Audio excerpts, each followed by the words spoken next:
తిరుపతి ఘటన అనంతరం జగన్ రెడ్డి దుష్ట చతుష్టయం జబర్దస్తి షోపై మంత్రి ఆనం నారాయణ రెడ్డి గారు మండిపడ్డారు. తిరుపతి తరహా ఘటనల పునరావృతం కాకుండా ఉమ్మడి ప్రణాళికతో పటిష్ట చర్యలు. భవిష్యత్తులో తిరుపతి తరహా ఘటనలు జరగకుండా టీటీడీ దేవాదాయ శాఖ అధికార యంత్రాంగం ఉమ్మడి ప్రణాళికతో పటిష్ట చర్యలు తీసుకుంటామని రాష్ట్ర దేవాదాయ మంత్రి ఆనం రామనారాయణ రెడ్డి స్పష్టం చేశారు. శుక్రవారం నెల్లూరు నగరంలోని క్యాంప్ కార్యాలయంలో నిర్వహించిన పాత్రికేయుల సమావేశంలో మంత్రి మాట్లాడుతూ తిరుమలలో ముక్కోటి ద్వార దర్శన ఏర్పాట్లలో భాగంగా తిరుపతిలో టోకెన్ల కేటాయింపు క్యూలైన్ వద్ద తొక్కిసలాట జరిగి 6 భక్తులు దుర్మరణం చెందడం దేశ ప్రధాని మొదలు అందరినీ కలిచివేసిందన్నారు. రాష్ట్ర ముఖ్యమంత్రి చంద్రబాబు, డిప్యూటీ సీఎం పవన్ కళ్యాణ్ బాధిత కుటుంబాలను, క్షతగాత్రులను పరామర్శించి ఓదార్చి ఆ కుటుంబాలకు అండగా నిలిచారని చెప్పారు. ముక్కోటి ద్వార దర్శన క్రమంలో ఈ దుర్ఘటన జరగడం చాలా బాధాకరమని, దుర్ఘటన విషయం తెలిసిన వెంటనే చంద్రబాబు తీవ్ర దిగ్భ్రాంతి వ్యక్తం చేస్తూ బాధితులకు అండగా నిలిచేందుకు తనను,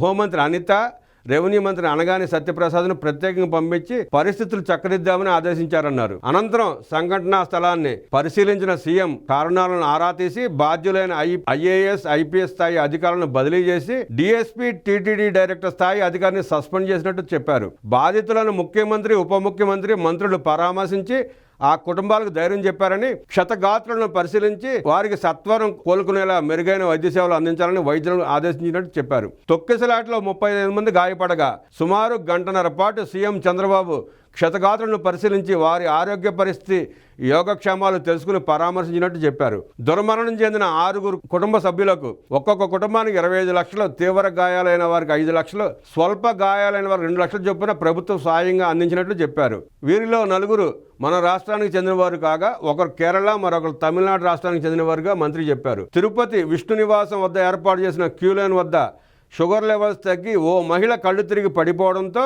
ఆమెను బయటికి తీసుకువెళ్లే క్రమంలో గేటు తెరవడంతో టోకెన్లు ఇస్తున్నారని భావించిన భక్తులు తోసుకోవడంతో తొక్కిసలాట జరిగిందన్నారు. ఆ మహిళను బయటకు తీసుకెళ్లే క్రమంలో ఒకవైపు తెరవాల్సిన గేటు మరోవైపునకు తెరవడంతో ఈ తొక్కిసలాట జరిగిందన్నారు. తిరుపతిలో 9 కేంద్రాల్లో 90 కౌంటర్ల ద్వారా ద్వారదర్శన టోకెన్ల కేటాయింపు కోసం ఏర్పాటు చేసినట్టు చెప్పారు. తిరుపతి ఘటనపై సంపూర్ణ విచారణకు మంత్రివర్గ ఉపసంఘాన్ని నియమిస్తూ సీఎం చంద్రబాబు ఆదేశాలు ఇచ్చారని చెప్పారు. విచారణ పూర్తయిన వెంటనే ఇందుకు కారణమైన వారు ఎంతటి వారైనా వారిపై కఠిన చర్యలు తీసుకుంటామని తెలిపారు. ఇలాంటి ఘటనలు పునరావృతం కాకుండా అధికార యంత్రాంగం టీటీడీతో సమీక్షలు నిర్వహించి పటిష్ట చర్యలు తీసుకునేందుకు ప్రత్యేక కార్యాచరణతో పనిచేస్తామని మంత్రి తెలిపారు. తిరుపతి తొక్కిసలాట ఘటనలో క్షతగాత్రులకు ప్రత్యేక వైకుంఠ ద్వార దర్శనం కల్పించినట్టు మంత్రి తెలిపారు. క్షతగాత్రులందరూ తమకు తిరుమలలో వైకుంఠ ద్వార దర్శనం చేయించాలని సీఎం చంద్రబాబును కోరిన మీదట దీనిపై స్పందించిన సీఎం క్షతగాత్రులందరికీ ప్రత్యేక ఏర్పాట్లు చేసి వైకుంఠ ద్వారం ద్వారా ఉత్తర ద్వార దర్శనం చేయించినట్లు చెప్పారు. మొత్తం 52 మందికి దర్శనం చేయించినట్టు తెలిపారు. తమకు మెరుగైన వైద్యం అందించి వైకుంఠ ద్వార దర్శనం కల్పించిన సీఎం చంద్రబాబుకు బాధితులు కృతజ్ఞతలు తెలిపి సంతృప్తి వ్యక్తం చేసినట్లు తెలిపారు. రాష్ట్రంలో తమ ప్రభుత్వం ఎన్నికల హామీలను ఒక్కొక్కటిగా నెరవేరుస్తుందన్న మంత్రి దేవాదాయ శాఖలో అనేక హామీలు నెరవేర్చినట్టు చెప్పారు. ప్రధానంగా గతంలో దూపదీప నైవేద్యాలకు 5,000 ఇస్తుండగా 5,400 ఆలయాల్లో ఒక్కొక్క ఆలయానికి ప్రస్తుతం 10,000 ఇస్తున్నామని, అర్చకులకు గతంలో 10,000 వేతనం ఇస్తుండగా తమ ప్రభుత్వం 15,000 ఇస్తుందని, వేద విద్యార్థులకు 3,000 సంభావన అందించి వేద విద్యను ప్రోత్సహిస్తున్నట్టు మంత్రి చెప్పారు. ఆలయాల్లో ఖాళీగా ఉన్న వేద పండితుల పోస్టులను వేదం చదువుకున్న విద్యార్థులతో భర్తీ చేసేందుకు చర్యలు తీసుకుంటున్నట్టు చెప్పారు. రాష్ట్రంలో 1,492 ఆలయాలకు త్వరలోనే పాలక మండలి నియమిస్తామని, ఇందులో నాయీ బ్రాహ్మణ వర్గాల నుంచి ఒక్కొక్కరికి స్థానం కల్పించనున్నట్టు చెప్పారు.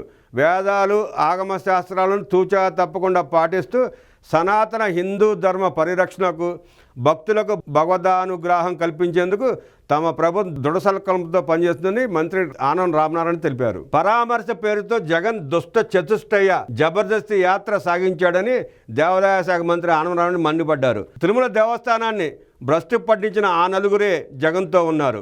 జగన్ ఆసుపత్రికి వెళ్లేసరికి ఆసుపత్రిలో 18 మంది వరకు ఉన్నారు. జగన్ వెంట ఉన్న దుష్ట చతుష్టయులను ఒకరు జగన్ కంటే ముందు ఆసుపత్రి లోపలికి వెళ్లారు. ఆసుపత్రిలో క్షతగాత్రులకు డబ్బులో కవర్లు ఇచ్చి చంద్రబాబుకు వ్యతిరేకంగా జగన్ దగ్గర మాట్లాడమని చెప్పారు.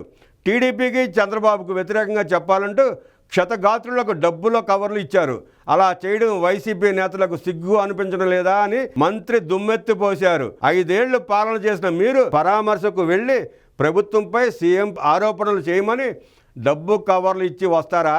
మీ దుష్ట చతుష్టయంలో ఒక సభ్యుడు ఈ పని చేశాడు. ఇంకా దుష్ట చతుష్టయాన్ని పెట్టుకుని జగన్ రెడ్డి ఊరేగుతున్నాడు. ఆసుపత్రిలో ఉన్న సీసీ కెమెరాల్లో మీ భాగవతాలన్నీ రికార్డ్ అయ్యాయి. జగన్ రెడ్డి కవర్లు ఇచ్చి ముఖ్యమంత్రికి వ్యతిరేకంగా మాట్లాడమని చెప్పిన విషయాన్ని అక్కడ ఉన్న డాక్టర్లు సిబ్బంది గుర్తించారు. ఏం జీవితాలయ్యా మీవి? ఈ మానవ సమాజంలో ఉండదగిన వాళ్ళా మీరు అని మంత్రి ఆనం ధ్వజమెత్తారు. మృగాల మధ్య ఉండాల్సిన మీరు రాష్ట్ర ప్రజల కర్మగాలి సమాజంలో తిరుగుతున్నారు. ఓ పక్క చనిపోయిన వాళ్ళు, మరో పక్కన క్షతగాత్రులు ఉంటే ఆ శవాల మధ్య పేలాలు ఎరుకుంటారని మండిపడ్డారు. పరామర్శకు వెళ్ళిన జగన్ తిరుమల నెయ్యి గురించి మాట్లాడారు. గత 5 ఏళ్ల పాలనలో దేవాలయాల్లో తక్కువ నాణ్యతతో నాసిరకం సరుకులు వాడి అపవిత్రం చేశారు. నెయ్యి కల్తీ విషయాన్ని బయటపెట్టిందే మా ప్రభుత్వం. దీనిపై జగన్ ఏం మాట్లాడుతాడు?